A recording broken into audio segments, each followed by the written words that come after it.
नमस्कार जी, मैं मंजू। मेरे भाई बहन समर गार्डन के लिए खूब सारे जो है पौध तैयार कर रहे होंगे, तो आज मैं समर गार्डन के लिए एक पौधा बताऊंगी। उसे आप अभी ग्रो कर लीजिए और बहुत ही हार्डी प्लांट है, ज़्यादा केयर नहीं करनी पड़ती। तो जहाँ कहीं सीड्स गिरे हों अपने आप ही प्लांट उसके पौधे जो निकल आते हैं। और समर गार्डन के लिए कुछ टिप्स दूंगी, तो मेरा ख्याल है वो आपके ज़रूर काम आएंगे। तो मैं इन चीज़ों का ध्यान रखती हूँ, तो आप भी इस चीज़ का जो ख्याल रखेंगे, जैसे मैं बताऊँगी। तो आपके गार्डन में जैसे लंबे टाइम से कई सारे पौधे समर के भी आप गार्डन तैयार करते हैं, जैसे विंटर का भी तैयार करते हैं।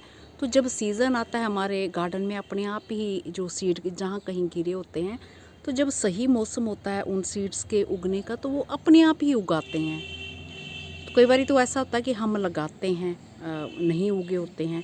तो जब उग रहे होते हैं तो फिर हमें उन प्लांट्स को उगाने की, लगाने की कोई ज़रूरत नहीं है। तो फिर हमें क्या करना है, तो वही मैं टिप्स देने जा रही हूँ। वैसे तो कई सारे पौधे जो समर के जो सीड्स गिरते हैं अपने आप ही पौधे निकल आते हैं। तो उसकी मैं सबकी बात नहीं कर रही हूँ। आज मैं एक पौधा जो बताऊँगी वो आप अभी ग्रो कर दीजिए।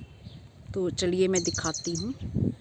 तो मेरे गार्डन में ये ढेर सारे बास्केट में ये छोटे पौधे देख रहे होंगे और ये बड़ा पौधा भी देख रहे होंगे। तो मैं बात कर रही हूँ धतूरे की। तो धतूरे को जो लगाने के शौकीन हैं, तो अगर उनके गार्डन में सीड नहीं गिरे हैं, पहली बार ये ग्रो कर रहे हैं, तो वो सीड्स लेके आइए और डाल दीजिए। तो जैसे मैं पानी, खाली बास्केट भी होती हैं तो उनमें भी पानी डाल देती हूँ। तो जो समर वाले हैं टिप्स यही दे रही हूँ कि जैसे खाली बास्केट है समर गार्डन में, तो ये देखिए मैंने इसमें कूड़ा कबाड़ा, ये एक्स्ट्रा बोटल्स भी कट किए हुए डाले हुए हैं। तो इसमें मैंने पानी डाला। जैसे मैंने पानी डाला तो इसमें कई सारे पौधे मेरे निकल आए हैं। तो ये धतूरा के इतने सारे निकले हैं, और ये और भी समर पॉइंटसिटिया के भी ढेर सारे निकले हैं। तो ये जो मैं धतूरा की बात कर रही हूँ, तो धतूरे के तो फूल आपने देखे, ये बड़ा पौधा हो गया है। तो पानी देने से, अगर सूखी मिट्टी रहती है तो सूखी मिट्टी में फिर जो सीड गिरे हों तो वो नहीं उगते हैं। इन्हें सीड उगने के लिए उन्हें मिट्टी का मॉइस्ट होना ज़रूरी होता है। अगर सीड हों, गिरे हुए हों तो, अगर नहीं गिरे होंगे तो मिट्टी मॉइस्ट रखेंगे फिर तो नहीं निकलेंगे ना। तो मेरे गार्डन में ये निकले हैं। और एक तो टिप में ये टिप हो गया, टिप्स जो दे रही हूँ कि मिट्टी को आप थोड़ा थोड़ा पानी, जो खाली गमले भी हैं उनमें डाल दीजिए। तो कई सारे पौधे जो हमारे निकल आते हैं गार्डन के लिए। तो अभी ये आपको लगाने की ज़रूरत नहीं है, तो पानी थोड़ा डाल दीजिए। ये हो गया। दूसरी बात ये है कि इन्हें जो बहुत ज़्यादा जो हार्डी प्लांट्स भी होते हैं, बहुत ज़्यादा गर्मी में जब हम इन्हें ट्रांसप्लांट करते हैं तो ये तब भी नखरे दिखाते हैं और अच्छे से ट्रांसप्लांट नहीं होते हैं, पौधे हमारे नहीं चल पाते हैं। तो ये छोटे हैं तो छोटों को ही आप ट्रांसप्लांट कर दीजिए। जहाँ यहाँ ये बड़ा पौधा हो गया है तो एक गमले में करना चाहते हैं तो इसको अभी से आप कर सकते हैं। तो ये ज़रूरी टिप्स, तो ये सिर्फ इनके धतूरे के लिए ही नहीं, तो ये बाकी सारे प्लांट्स के लिए, जैसे वेव पिटूनिया, ये मेरे भर भर के ये निकले हैं। तो अभी मैं ट्रांसप्लांट कर दूंगी तो अभी लग जाएंगे। जब बहुत ज़्यादा गर्मी हो जाएगी तो फिर ये ट्रांसप्लांट करने के बाद भी नहीं लगेंगे। तो ये मैंने अभी कुछ एक गमलों में ट्रांसप्लांट किए हैं, तो मैं दिखाती हूँ। तो ये छोटे से नेट के टुकड़ा जो है, ये मैंने वेव पिटूनिया ये ट्रांसप्लांट की हैं। तो ये देखिए ये मेरे चल पड़े हैं। तो ज़्यादा गर्मी में अगर मैं करूँगी तो नहीं चलेंगे। उसी तरह से ये सब्जी वाले भी मैंने ये किए हैं, तो ये भी इसमें नेट के नीचे रखे हैं, तो ये चल पड़े हैं। और ऐसे ही कई सारे गमलों में जो कोसमोस के यहाँ कहीं सीड्स गिरते हैं, तो इन्हें भी अभी ट्रांसप्लांट आप कर सकते हैं।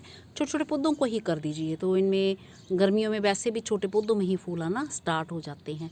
तो ये ऐसे निकल रहे हैं। एक और बढ़िया मैं जो टिप्स में एक टिप और बढ़िया सा मैं देना चाहती हूँ, वो ये कि गर्मी वाले अगर आप नए पॉट में, मतलब नए जैसे ट्रांसप्लांट नहीं कर रहे हैं, मिट्टी जैसे बनाई है, पुराने पॉट ही हों। मेरा बोलने का मतलब कि जैसे आपने गर्मी के लिए अभी तैयार किए हैं, खाली पॉट हैं आपके, मिट्टी वगैरह भर दी है, वो सब कर दी, उनमें सीड्स लगाना चाहते हैं, तो फिर उतने ही लगाइए कि आपको ट्रांसप्लांट करने का चक्कर ना रहे। क्योंकि बहुत ज़्यादा गर्मी में जो मैंने ये देखा है कि पौधे जो हमारे जब हम ट्रांसप्लांट करते हैं तो वो चल नहीं पाते हैं। तो ये चीज़ करें, उतने सीड ही डालें बस, ताकि उस पॉट में उतने ही पौधे रहें और आपको ट्रांसप्लांट करने की ज़रूरत ना पड़े।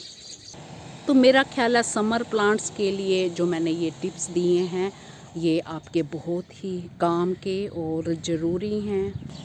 और जो भी पौधे छोटे छोटे हमारे गार्डन में तैयार हो रहे हैं तो फिर उनके सीड्स आपको ग्रो करने की ज़रूरत नहीं है। तो इस टाइम आप उन्हें ट्रांसप्लांट कर दीजिए। अगर फिर ग्रो करना चाहते हैं तो फिर ऐसे करिए, उतने ही सीड्स लगाइए कि आपको ट्रांसप्लांट करने का चक्कर ना रहे।